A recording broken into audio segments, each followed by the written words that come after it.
Why were you swept up in the rise of the folk music in the early 60s?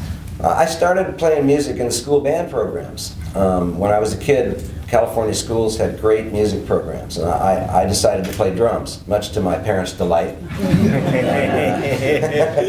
And so the first little band I had was kind of a jazz combo from some of the other kids that were in the band program, and my mom would go and we'd pick them up at their houses, bring them to my house on the weekends. And we'd play a couple of tunes like Sentimental Journey and stuff like that. But then a little later on, as I got into junior high school, surf music was very popular, especially on the California coast. And I was able to parlay my drum into a drum set that could be used in the surf band. And so I started playing music with a surf band, 2 other guitar players. But then when we started to have some vocals, neither of them could sing, so I became a singing drummer.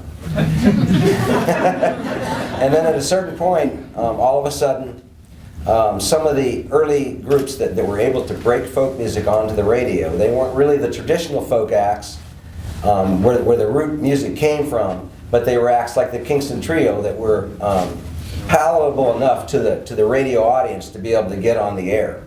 And so, I started to hear the Kingston Trio. It might have been the first folk song I heard, might have been Hang Down Your Head, Tom Dooley by the Kingston Trio on the radio. But soon after that, Peter, Paul, and Mary was on the radio, also Joan Baez, and some of the other people that I first listened to in the folk world.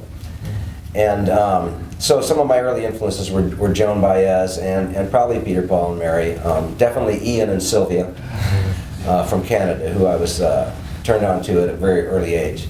And I just decided I got to get a guitar because the singing from the drum thing is, very limited, I mean, and these other guys are out in front. I wanted to be out there in front. And so I talked my parents, into taking me down to Tijuana, which is about probably 100 miles, 120 miles from where we lived. And we walked the streets of Tijuana and basically bought, a really bad guitar for about $35. And that's where I started. And I can take this into kind of an interesting story if you want me to. Okay, so I learned to play on that guitar for about a year, and it was really difficult to play. I was about age 15, I think, and my parents decided to take a family vacation to the Hawaiian Islands. And so we went over there and we visited 3 islands, Maui, the Big Island, and Kauai. And when we got to Kauai, we were staying at the Hanalei Plantation, which I think was maybe the only hotel on the island at that time. And a lot of the island was uncharted. There were not a lot of roads on the island of Kauai. And right after we got there, my parents got a phone call from a guy that was staying there that was from the same town we were from. And he invited my parents down for a drink in the bar, and we all went down there to meet this guy. His name was Jack Lewis, and he was a ex-Marine. He'd been a stuntman. He'd also been one of the first models for the Marlboro Man, with a tattoo on the horse on the billboards. And he was telling us all this stuff. They filmed South Pacific on the island of Kauai at the Hanalei Plantation.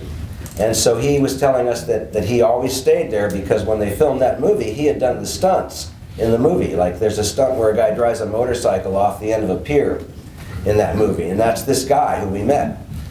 So, long story short, he tells us he's there because he's partners in a gun magazine, an NRA type gun magazine that happens to be based in the town where I live, back in the States. And that he's there to take some pictures of a new Remington rifle that's just come out. And he invites my brother to go with him. They're going to take a helicopter ride the next morning into some uncharted, unmapped areas of the island and take some pictures. So he says to my brother, "You want to go, kid?" And my brother says, "No." And so he looks at me, he says, "Well, what about you, kid? Do you want to go?" And my dad says, "Oh, he can't go. He's too young, And I go, "Oh, Dad, please let me go, So he eventually relented and let me go with this guy the next morning, when he was convinced that this guy was not going to be piloting the helicopter. So we went down and the next morning got in the helicopter and we flew out into some of the most beautiful scenes I've ever seen. We landed a couple of times. This guy took a couple of shots with the rifle, and this photographer took some pictures. We got back in the helicopter and we're heading back to the hotel, and he says to me, "How do you like this gun, kid?" And I said, "Well, it's great. I love it. It's beautiful." He says, "It's yours." So here I am, this 15-year-old kid, a little smaller than I am now. And I get out of the helicopter and I'm carrying this big rifle. And my dad was really anti-weapon, and he saw this and he just goes, "What are you doing with that?" And I said, "Well, Jack just gave it to me." And he goes, "Well, no way, no way." Well, this guy Jack, somehow he talks my dad into taking this gun. So this is like 1964 or something. So we just go check the gun and check the ammo, you know, just at the baggage check. We get it home. It was a different time.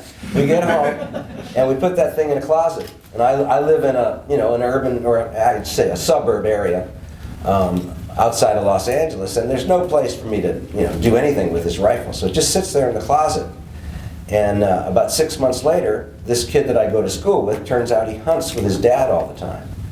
And he wants to buy the gun. So I sold it to him for $125. I went right down to the Cavina music store, which was in our town, and I bought a Swedish G10 Goya guitar, which was my first good guitar, and I've never owned a firearm since. So that's my story of the NRA. getting a guitar. The NRA, Joel, is not going to be using you in any commercials anytime soon. No, I don't think so. Probably not.